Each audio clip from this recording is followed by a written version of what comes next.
The comments and views expressed on The Moore Show are those of the people that make them and do not necessarily reflect the view of Kevin Moore, The Moore Show, or this radio station and its affiliate or sponsors. This show is for entertainment purposes only. Broadcasting from the UK and across the world on TV, radio and online. I bid you all good morning, good afternoon, good evening, wherever you may be in all the world's time zones. This is The Moore Show, and I'm your host, Kevin Moore. For the next hour, I'll be covering subjects that will open up your mind and provide you with information you may have never heard before. On today's show, I'm about to be joined by Nigel Kerner. Now, Nigel is an author and freelance journalist. He was born in Sri Lanka, his mother from a British planting family, and his father an officer in the British Royal Navy Fleet Air Arm. He has felt driven from his younger years to expose the hypocrisy in modern science and religion and social thinking. His formal graduate education is in biomedical science and human behavioral psychology. Now, Nigel's fascination with the puzzling phenomena of UFOs resulted in his first book, The Song of the Greys, published in 1997.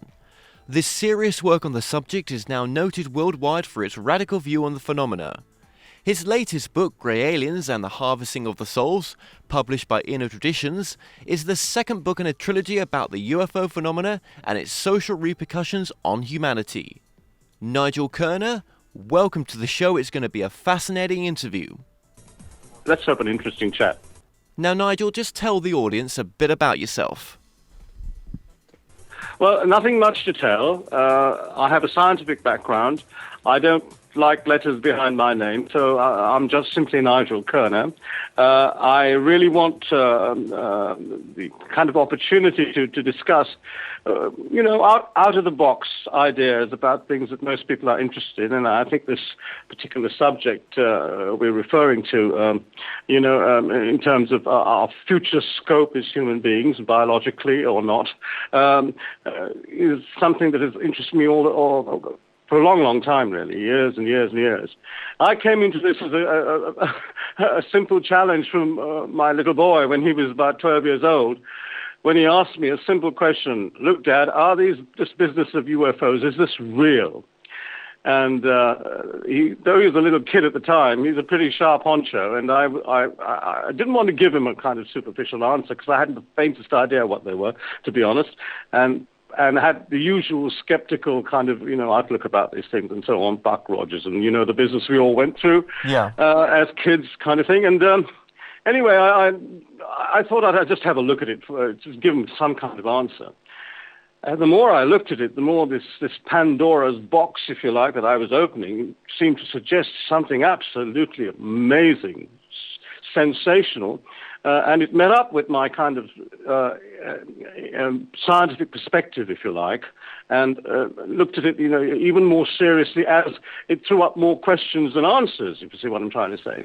And looking at it in detail as the years went along, and the years I'm talking now are well over 40 years of actual interest in it, and about 30-odd years of real hard, hard-looking science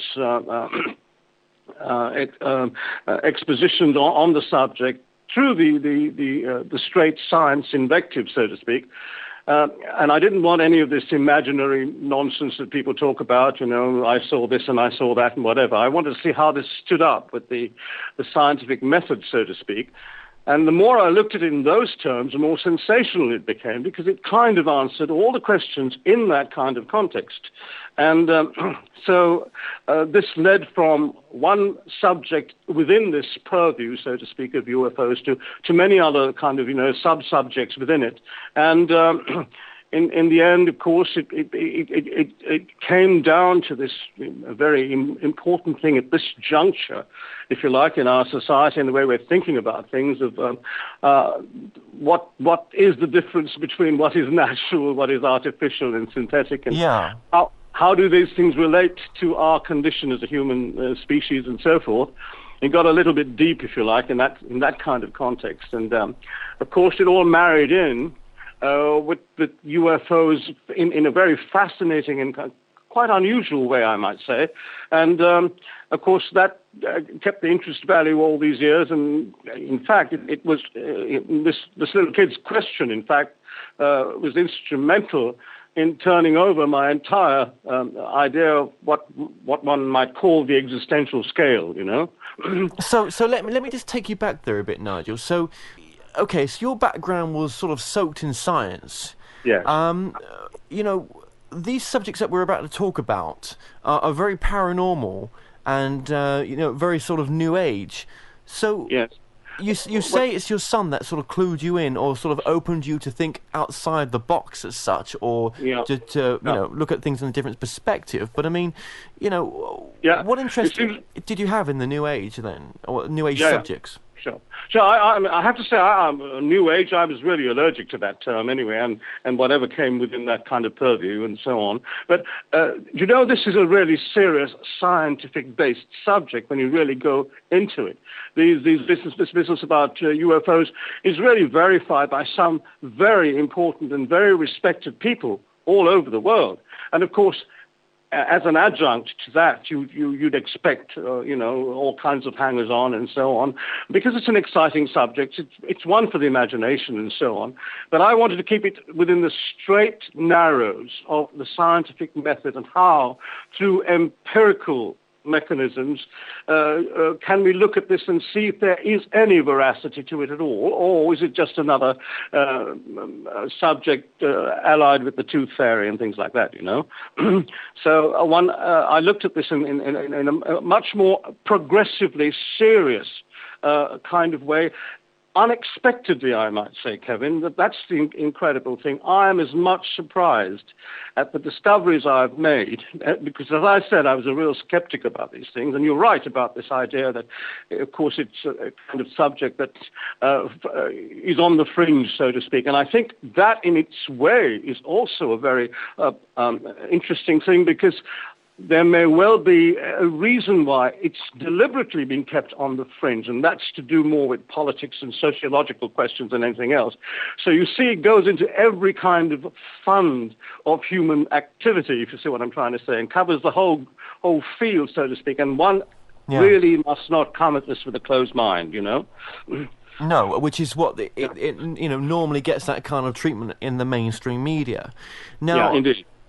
And again, we'll get into why that may be, but I just wanted to speak about, well, I want you to tell me about UFO abductions and the sort of deathbed confession that you heard, which sort of sparked your interest in the whole thing as well. Yeah. Well, that, of course, was sponsored, really, by something I'd read. Two very respected researchers, the results of whom the whole question rests on, basically their research, that is, Bud Hopkins and Dr. David Jacobs, who are very, very well-known researchers into this, where they use this technique they call regression, is a kind of hypnosis, where you take an individual under hypnosis into experiences that they might have had that they've forgotten and so on. Of course, it's a well-respected procedure even in psychological science these days. And you know, looking at this again with a slightly skeptical eye at the start, and looking at the huge amount of research done on this, and the all-pervading kind of way this whole subject reached, if you like, into interesting areas in terms of our own, you know, human endeavor and so on, I began to get very, very convinced that there was something real to these things, and it wasn't another kind of dreamscape and the things that commonly are taken to be the norm of things, you know, when people discuss this in the mainstream, so to speak. Oh, it really was something that took a long time to kind of filter through in terms of its veracity. And once I had established that there was something real that might be going on here, of course, I'm sure you're aware of the famous Harvard psychiatrist John Mack, who examined these cases of abductions and so on through his own researches, and became very world famous, in fact, for his announcement that he found that this thing may well be a real experienced, that there's something real going on here and not imagined. And of course, one has to go on this kind of recommendation. I haven't done research into this in any kind of cogent way myself, but it is something that one, obviously, in tackling the subject, one reads around and looks at and picks the things that you think are a little bit more verifiable and should be taken seriously. And in the course of my researches, I found that this incredible thing also tied up intimately with this UFO phenomenon and brought it to me and my mind much more into what the mainstream should be looking at. And of course, created a fascinating sense that, or rather, a series of questions as to why the mainstream is ducking these issues and tends to make this thing rather frivolous. And why is that, in your opinion? Why is mainstream ducking the UFO subject? I think there are so many reasons one can put down to this, Kevin. I think one of the most important is that if such a philosophical thing is true, if it is in fact a firm reality in our terms, then all of human history is bunk.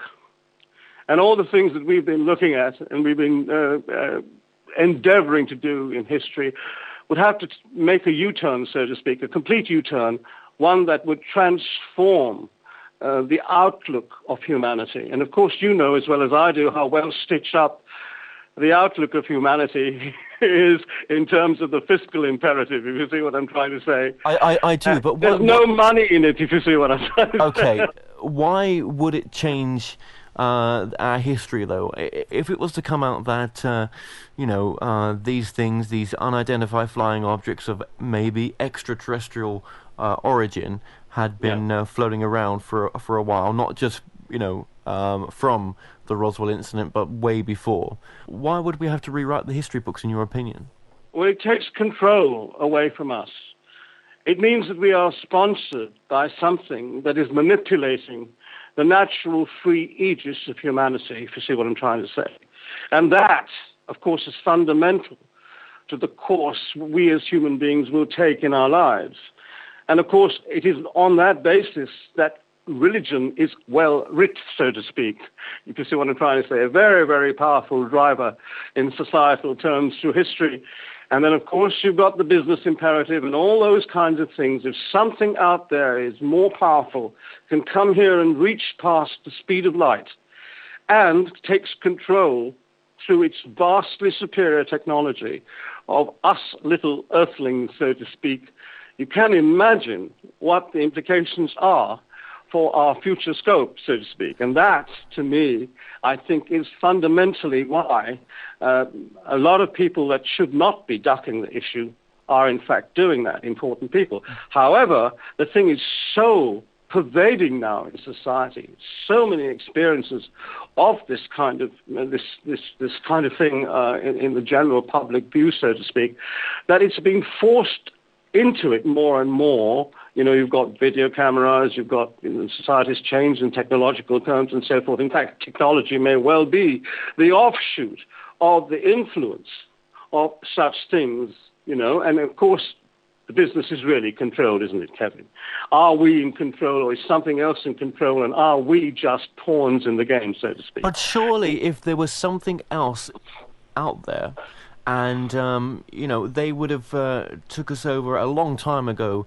I mean, they obviously whatever they are, they have their best interests at heart. No.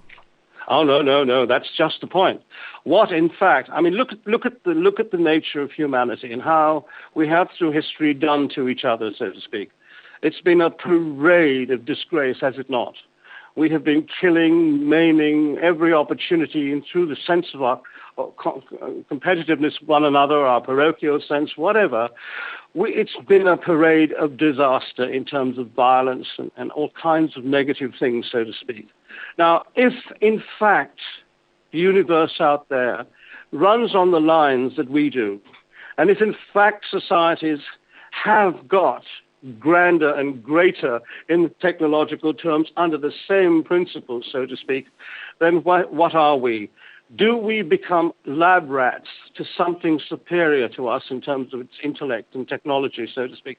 Look at what we do to the animal kingdom, for instance, being the primary species on the earth. So surely, should we not take a look at the fact that maybe these things are here for something that takes a long time to get, yet something so wondrous and so different from them that they are willing to make that investment in time until such a time as it's, shall we say, suitable for them to make their move.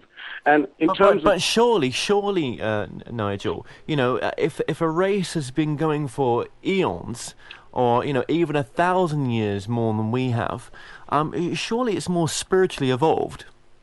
Yeah, well, I wouldn't say spirituality has anything to do with it. I think what happens, you see, we've got a very interesting little epithet in here called the second law of thermodynamics. Now, the second law of thermodynamics, for the readers not vested in science, is quite simply a universal law that states that all systems go into greater states of randomness and chaos with time, and that this then, therefore, completely rots everything. That, in fact, we know that. We all die. We know that everything ends. They even say now that the universe is going to end purposelessly in a vast sheet of cold nothingness. So what does purpose mean? Is there something beyond what we understand, the physical scales of the universe, so to speak? If there is, can we describe this with the word spiritual? And if that is so, what on earth does spirituality and spiritualness mean? How can we get a hold of it? It's an abstract, after all, and so on.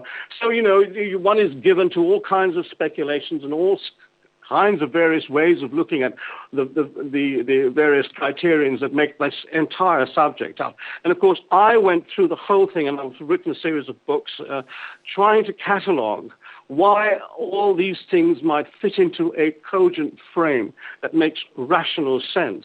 And, of course, whatever that might be in terms of an outcome, it is an offertory that one puts before, for me, in my case, the coming generation of children, to ask them the question, look, if such a thing might be true, a society that is sponsored and made in the past into something that is useful for a grander society in the scale of intelligences and so on, that we are there to serve other purposes.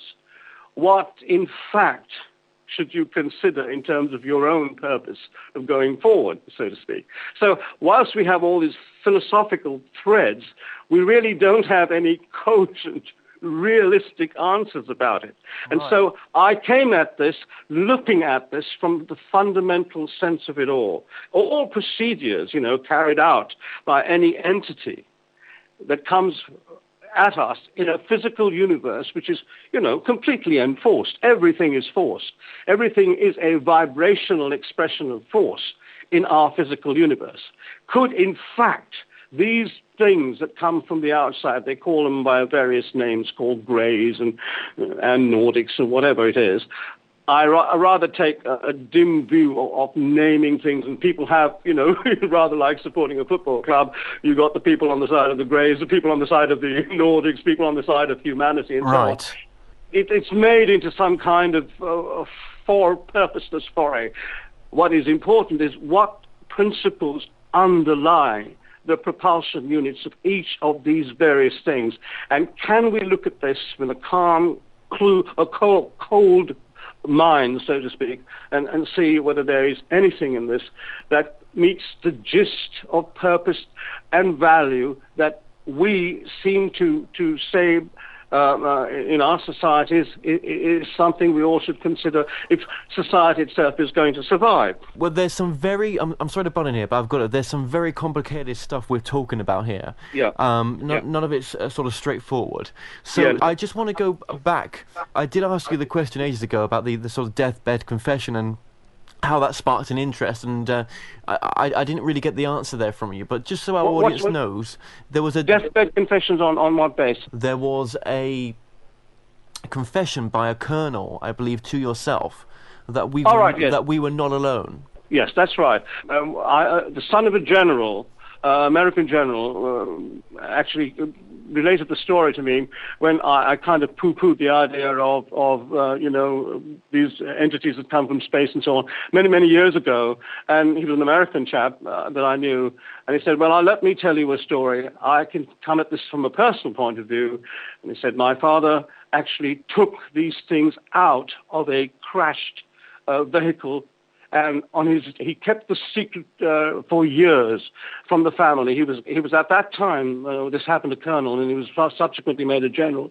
And this individual then actually told his son, I have to tell you this because I have seen my grandsons and so on, and I'm going on, whatever. He was dying cancer.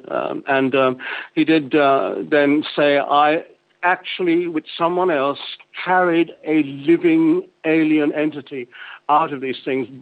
Make no mistake about this, Kevin. These things are actually here, and their transport vehicles are in the custody of all the main great nations in the world. Oh, okay, so you've touched on a few things there. So when you were talking about that recovered body, are you talking about Roswell in 1947? No, I'm not. I'm talking about a situation that happened after Roswell. Okay. And you touched on another subject there, which was, you've just mentioned there that this is not just a U.S. government secret. This is a world government issue. Indeed. And the fact is that these things, there's an awful lot of research, an awful lot of contacts one makes, and therefore an awful lot of secrecy that ensues in actually, trying to get the stories and so forth and so on. And no question about it, the Chinese have them, the Russians have them, the British know about them. I have never been able to pin down whether the British actually have them. If the British had them, then their American sponsors, I think, would have taken them. But how can you say that our UK government knows about it? I mean, either they're very good liars, or the actual government in power now knows nothing, and it's higher than them. Oh, come on now, Kevin. You don't think politicians lie? We are looking at a fund of it at the moment, at this very moment in time. And they base, I think, a rather cynical view, I might say, but they base their prepositions and propositions on half-truths and stretching the truth and all the rest of it. But to lie about something so life-changing, how could they keep that lie to themselves for long? I mean, it's just such a life-changing experience to know that we're not alone. That may well be why, Kevin, that they're keeping it a secret, because it is so powerful that it may, in fact, collapse the systems of society, and that they think they're being responsible in keeping this thing quiet because they don't want the infrastructure, the scaffolding of our world to collapse. And there may well be an argument in this. I do concede that. But on the other hand, there is a greater argument, I think, a moral one, where you and I, if we're parents, have to look into the eyes of our children and propose a future for them. And I think that's the thing, without sounding too pompous about it, I hope I don't, but it really is quite simply that. When I took this on and I looked at it, I thought, now what do I do? Do I sit here as a dad, for instance, and just say, look, son, daughter, this is exactly what I found? Or do I say, what about the mums and dads outside there? Suck it and see. Here it is. You go out there and you do your own researches or whatever it is, and take a look at this, because I tell you what, this is the kind of thing that's going to have a real effect on your children and so on in the future. And so basically that's where I came from and still am, to be honest. I'm looking at the future generations and what in fact one can leave behind. You leave them behind whatever material possessions you have, and 2 or 3 divorces later they're living in a flat on top of a fish and chip shop, if you see what I'm trying to say. But give them something that might give them hope for the future, or a sense of hope, and there is a sense of hope in all of this, let me tell you, then that's quite a difference. But you say there's a sense and hope. In one hand, you're saying there's a sense and hope, and then on the other hand, you're saying that, these entities, these beings, these species that are out there, we may be the equivalent of the lab rats to them. So, I mean, what hope is that? But the thing is that I think that they, being what they are, you see, these things, from all accounts, there can be no doubt now, I think, at least for me in the researches that I have done, that they are a robotic form of entity. Okay, They okay, are not. okay. They are not living. In other Right, words, they okay. are. I want to get into this, and I'm sorry to butt in here again. It's just there's so much you're going to cover there. Yeah. So the Greys, what are the Greys to begin with? Well, to simply answer your question, they are a form of robotic entity that has been made in terms of the exploration, I would imagine, of space-time as we understand it, and that these things they are computer-driven with artificial intelligence, very highly schemed on that basis, and they are rather like we send out into space robots now. We send robot ships, don't we? We don't actually send robots yet, but in the sense we understand that, A probe, a probe. We send robot ships out there, and they do these kinds of experiments we need, and they come back with the results and so on. Now, can you imagine a civilization that's so far ahead of that they've actually developed forms of entity that run on an artificial intelligence with a synthetic base to their actual physical demeanor, and structured in such a way that they can take huge inertial forces, both in actual travel and in landing, in various places, coming down from vast speeds, travel, and so on. And radiation, And radiation. And you and I would be a stain inside the window of a spaceship if we decelerate, if you like, from the kinds of speeds that these things will have to do when they approach a terrestrial format, like planet, for instance. And so, you then create something that is conducive to this kind of situation. And these things then provide, if you like, are provided with an artificial intelligence, which is simply binary. It's an add-on thing.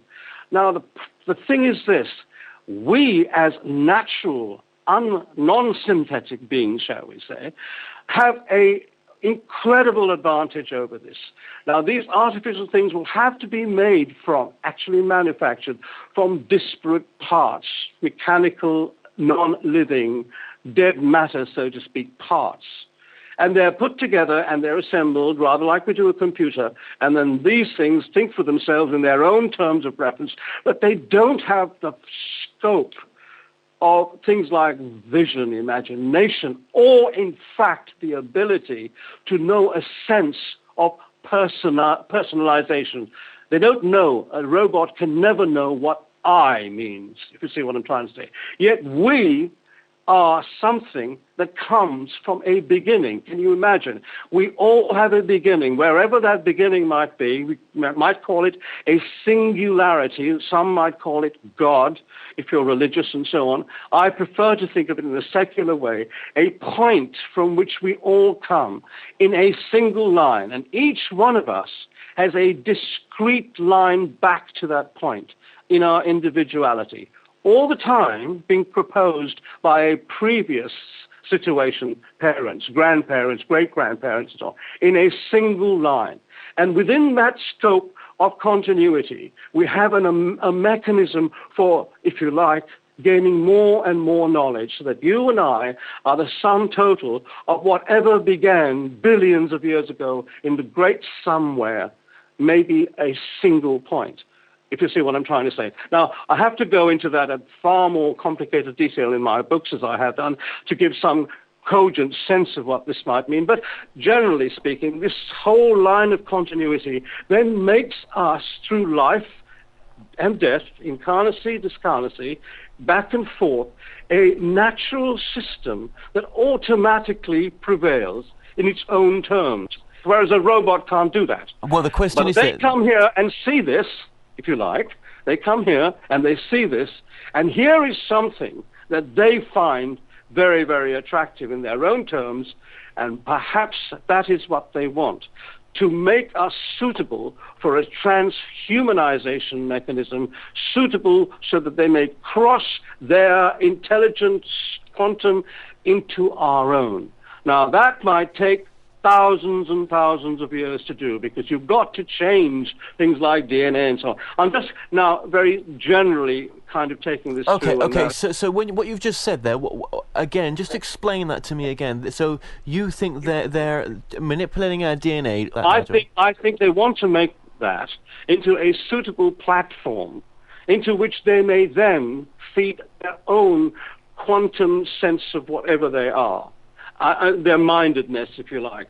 I wouldn't describe it a mind like ours in our organic sense of the word and so on, but I think that's really what they've been aiming at. They came in eons ago, they took a primitive form of hominid that was through entropy going down, so to speak, re-engineered it into a situation where this hominid that had done nothing for 3 million years, Kevin, suddenly, about 200,000 years ago, to a single point in the continent of Africa, they think, if you like, and this one female hominid is supposed to, this is real science now I'm talking, is supposed to have given rise to the modern form, Homo sapiens sapiens, of humanity, which then took a cascade all the way down to our present species.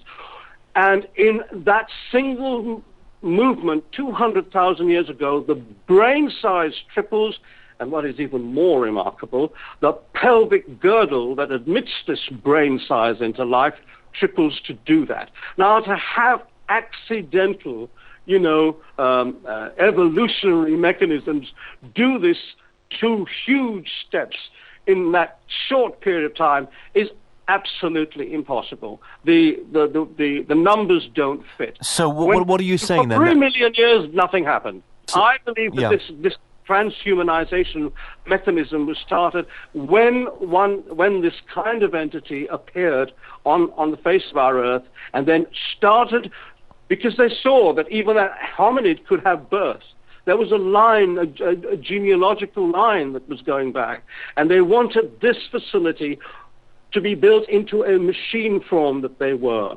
And I think that's the proposition that they found very attractive. And I think that this is what they've been trying to do all this time, all these eons of time, into making a suitable type of human being, whereby this biological entity could accommodate whatever it was there is in these things, so that therefore they then could live within our scope. And this is where we get to my subject and the article in the magazine UFO Matrix that I think prompted this interview. That's right. That this computer chips in cells is the mechanism through which this is happening, and it's happening before our eyes now.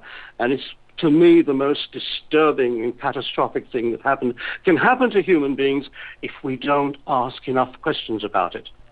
I suppose, the whole idea is what you're bringing to this radio program right now, where we've been manipulated as such. Our idea is that many other authors have sort of... No question. Have sort of come up with as well. No question. I mean, Eric von Daniken, for one. Absolutely. Was saying they laughed at him when he said it. I remember at the time they laughed at this man and they said it dismissed him. And so many artifacts have been discovered around the world, and very, very reliable authorities are now beginning to see that there may well be something to all of this. You can't build the kinds of things, the artifacts of the past, with the kinds of primitive technologies, regardless of how... But then, why do most scholars just agree with each scholar and say, no, that's right, you're wrong? It's quite simply the pursuit of funding so that they can maintain their salary levels, maybe.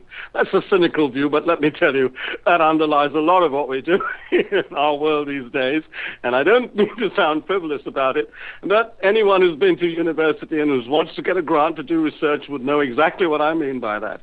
And of course, you have to be taken seriously. You do years of studies on the simple formats that we get from the past, and little by little, as time moves forward, you begin to broaden your view. The problem is that based on that is a whole lineage, if you like, of having to learn to earn a living and so forth, and they aren't going to let that get rid of that very easily. They're not going to give that up very easily, I don't think. So you can see that there will be a fight to get to the truth, and the truth is not always got easily, through the political invective or the sociological invective of the societies. You see, we say, are UFOs really here? Are what is being witnessed in the sky our own or foreign? And cosmologists, they're now saying that there's millions, maybe hundreds of millions of planet-like Earths in our own galaxy. Absolutely. What's the consequences of that then? Well, just think about it. If this is happening, if there's a load of traffic out there, Kevin, what do you think our little planet might be subject to? It's just that we're waking up to this now. We've got the technology to open the valves, so to speak, to all of this. And there we are. That's the case. We've got a galaxy full of crosstalk going on. And this may well be the norm out there. And we suddenly wake up and say, oh, dear. There are such things as these, space things coming, elements, whatever, coming into our planet. But then why have not other governments who are a bit more loose than, say, for the US, but other governments, India, China, who are now entering and have entered the space race, why have they, or anyone that works for these systems, not come forward and said, look, we've tracked this, we've seen that, there's probes going to the moon now. Why have they not come forward and said, hey, hang on, there were some anomalous readings on there? Well, governments are run by politicians, Kevin, and politicians are politicians the world over. And when you get into a certain situation, the President of the United States, for instance, gets a secret file. And he never divulges what he sees in that file. In fact, some presidents of the United States have tried to get this thing declared. And the backdrop of this is so powerful, and the people that control the measures of running our planet, such as they are, in fiscal terms, business terms, what have you, they are not going to give the world an idea that, listen, mate, we're all on our own, because there's something out there that might come and change you. And this is where this computer chips thing, and really that's the interesting thing, if I may say so, by putting little devices in the schematics of our biology. How will you or I know who we are in time? And that's the great dangerous thing that I really want to talk about in detail terms. The UFO thing may be a backdrop against which all of this is set, but the important thing to me is where is Kevin or Nigel or their children going to be if a tiny little piece of whatever you can insert with a syringe can be planted in your psychology or your biology and change the complete conception you have of yourself. Are we talking here about the chips that are found on people sometimes, the implants that people are allegedly coming out with and are being taken out of people by certain doctors? No, I mean, for instance, a very famous broadcaster, scientist, accepted the world over as quite an eminent man, Dr. Michio Kaku, predicts that as computer power is doubled every 18 months, by 2020, intelligence will be everywhere, practically in every object. And in the future, computers will move even deeper into the very fabric of our lives, So there is recent evidence confirming our progress towards what I call SIM card man. Another famous scientist, Dr. Mark Gasson, for instance, from the University of Reading, had a chip inserted in his hand, which was then infected with a virus. The device then enabled him to pass through security doors and activate his mobile phone, and was so sophisticated in this version, compared to, say, ID chips, for instance, used, to tag pets, right? Yeah. It was so sophisticated. Dr. Gasson showed that the chip was able to pass on the computer virus to an external control system. Now, if that can be done now, can you imagine where we'll be going in a few years' time? It's an incredibly disturbing situation. And people will just move into this because you won't be informed. It's so insidious because it moves quietly and relentlessly. And before we know where we are, this is what we should be asking. What are we being turned into? Where is our natural sense of natural meaning going with something artificial being put in us, ostensibly, of course, for the best reason, some medical reason that will cure a disease or whatever. But I think we should look at this extremely carefully, because this is something that sends, I know as a father, a chill down my spine. And so that's why I wrote the article in UFO Matrix. I mean, what you've got to say, Nigel, is intensely interesting. It really is. I find it very difficult to get around my head that, beings, even 100 years ahead of us, would be here wishing us harm. I mean, surely, the older you get, the more spiritually wiser you get. I mean, I don't go around my life wanting to hurt no one. That's not in my programming. Yes, I know that. But just take a look out of your window next time and see the society moving, in its own terms. And the violence out there. You talk about entities coming from space, Kevin, that might have false motives against us. So human beings have enough of that. If you can go and bug some dead person's phone, I would not call that anything more evil than anything an entity from space can do.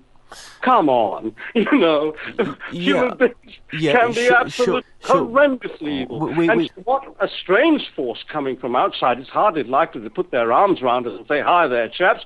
You poor guys, we're going to show you how to have a great time with technology." Of course not. Everything superior has always, in our history, dominated anything inferior. As a quantum. But we do that to animals all the time.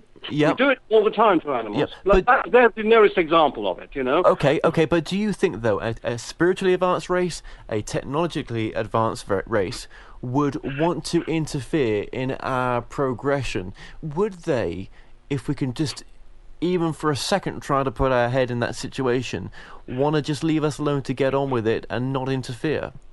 But, I cannot automatically say that any advanced race would be spiritually advanced. Those are two completely different categories. I think that this individual, I'm not a religious man, in fact, I'm very, very secular in my outlook, but I do think that there were some points to be made by the great religious teachers when they pointed out to us that there is something here that is extremely dangerous. A very interesting thing, if I may say so, happened 2,000 years ago in the desert of Judea. Now, I've been baptized a Christian, but I'm a complete, I dismiss all the mumbo-jumbo of all organized religions and so on.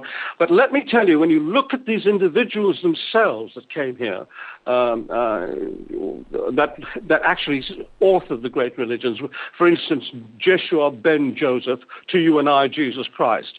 This individual, actually, when you look at the evidence for it that's been kept from us and not kind of made into a religious daub, if you like, to actually, for political reasons, whatever, this religious ethic comes from a great scientist. I'll give you a little example of this, Kevin, if I may. I don't know. Of course, go ahead. I'll give you a little example that confirms this. In the New Testament, for instance, this chap, Jeshua ben Joseph, and Jesus Christ, as I say, there's a description there of him being taken to a high place in Judea, and some entity is in such control that he can take Jesus up there. He takes him to a high place, and then he starts a whole set of offers to him. If you do this, we will do this, I will do this, whatever. And one of them is, he takes him up high enough to see the cities of the world, and then he says, if you fall down and worship me, I will give you all of these things. Now, this is the New Testament of the Christian ethic, the religious ethic. Well, let me ask a question here. If you go to Judea and you look at the topography there's no high place that will let you see all of Judea, never mind the whole world, the cities of the world. But if you go 200 miles vertically up, you will see from that standard point, in that central point, if you like, in a flat two-dimensional perspective, you will see all the cities of the world that counted at that time. So there is a straight and powerful implication here that maybe Jesus Christ was actually taken up in one of these craft or whatever it is and shown what the people or the things in this crowd, I don't like to describe them as people, obviously, they're entities of some sort, that they presume that they own the planet. And they made this offer and said, if you fall down and worship. And then the retort of this individual, Jesus, was, get thee behind me, for it is written, you shall not tempt the Son of Man. And that I quote the words, because I've had to write them out. I'm not a biblical scholar at all. But as I say, and the implication there to me is he was saying to this individual, listen, mate, you are a machine. Until you have something that I have, a connection back to an original source, be living unsynthetic and normal and natural, you have nothing. You have no status existentially whatsoever.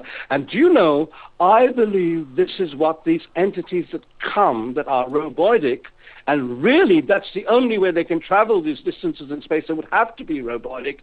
These things, I think, then began to say, hey, hang on a minute, we'd like a piece of this type of being. And I think that's what this whole business is all about. Now, I know, Kevin, can I tell you, when I started this business, and I have great sympathy for your view, I must say, of skepticism and being cynical about this, because you couldn't be more cynical than I was. I know exactly where you're coming from. And it's over the time that I try to look from a point of view outside the box that I began to see, hang on a minute, you can't get any truth by sitting there and tut-tutting and saying, God, this can't happen. You've got to look. And if you look and it doesn't make sense and there's no rational tie-up, then completely dismiss it. But 1 + 1 must be equal to 1 + 1. Okay, by the way, it's not equal to 2, by the way. No. Mathematicians will understand that. Okay. Well, we've talked about the grades there.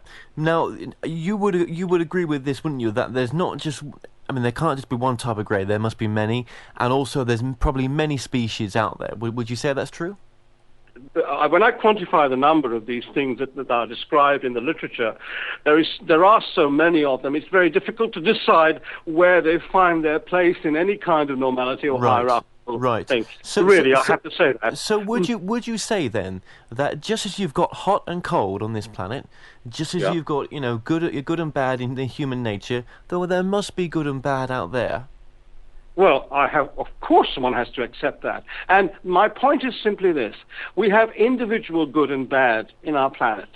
But when we look at the numbers of wars and the things that we have done over centuries, that at this moment in time, our world is far more pervasive in wickedness and evil to each other than at any other historical time in the past. And that is absolutely true, And if you look at these measures getting worse with time, one has to ask the question, if we are the natural, shall we say, average norm of a planet of beings, well, you've got to expect that the general drift out there will also be the same. And at the same time, if you've got the second law of thermodynamics taking you apart, then your brain cells that probably decide how you might think and how you might do things aren't going to be in a condition to be able to stop that. Because this thing that we call entropy, the second law of thermodynamics, is the great Satan. There are no devils with horns. It's a drift that is happening, taking us apart, so that we all die. If you can show me someone that has never died and won't die, then I will be able to say, okay, Kevin, we can do business. Let's have an argument from you. But everything ends, Kevin. One way. Why is it all one way, Kevin? Why is everything just one way? It's a question we all have to ask. And that's because there is this law called second law of thermodynamics that does this. And it applies to every planet out there, no matter how far it is in the universe. Yeah. So where do you think you're going to go when you pass on? Well, I don't know. I have not been a very good boy. I must say, I just judge from what my children tell me. But I'm trying, I really am trying about on the, shall we say, the social semantic side. However, to answer your question seriously, I hope there is a mechanism whereby the information that is me or you or anyone else may pass on when the biomagnetic field, our heart pumps iron, blood, hemoglobin, and that creates a biomagnetic field. I believe that biomagnetic field holds all the information we have gathered, right, in a field, what I call an electrospec. And this goes on rather like you might send a message from your telephone, your iPhone, across the room to someone else. You type out a text, right, on your phone, and that text is your contrivance, your creation. It's a package of information on your phone.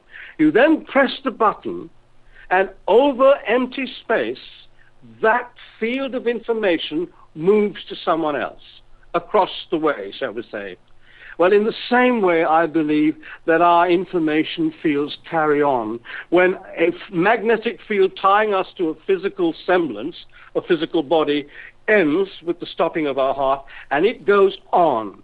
And as it goes on, it goes into a situation that it can re-enlist into a modus operandi for existing, if you like. Now, how that modus and where that modus operandi might be is a difficult thing to answer you definitively. You might say the greatest minds in the world have tried to find the answer to this, and certainly mine isn't able to do that at the moment. But I think we do continue. We do continue. Kevin. Yeah, or maybe on this level we're not supposed to know. Maybe as much as we'll look into it, it's not in our journey to know just yet. I think that the real point is this: if it is intercepted by another quantum of information downloaded onto us by an artificial robotic being onto, shall we say, Kevin or Nigel or whatever, right? We've got a problem there, mate, because we aren't ourselves anymore. Something else is freeloading on us and using our capacity to return perhaps to another room or somewhere else and start a physical existence again. Something else will be on us then, if you see what I'm trying to say. And that's the danger of anything that is, if you like, in advance of us, that can move information fields better than us. That's the whole point about my article, Computer Chips in Our Cells. And really something, a question that we might like to look at. And let me tell you this. Look, whilst I say all of this, they're all speculations. Of course they are. But there are things I would like outside the box, so to speak, people to look at and consider, at least my children.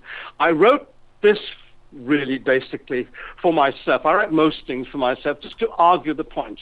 And then, of course, I would offer them to others, and those who might think they're interesting might take it and pervade that elsewhere. But, it would be selfish for me just to try to keep it to myself. If they're unworthy, well, put them in the bin. If you find that they're not, then why not say, take a look, maybe you will have a better idea than this. Then at least the conversation will go on. And as long as it goes on, greys or greens or yellows or blues will have no chance against us, I believe.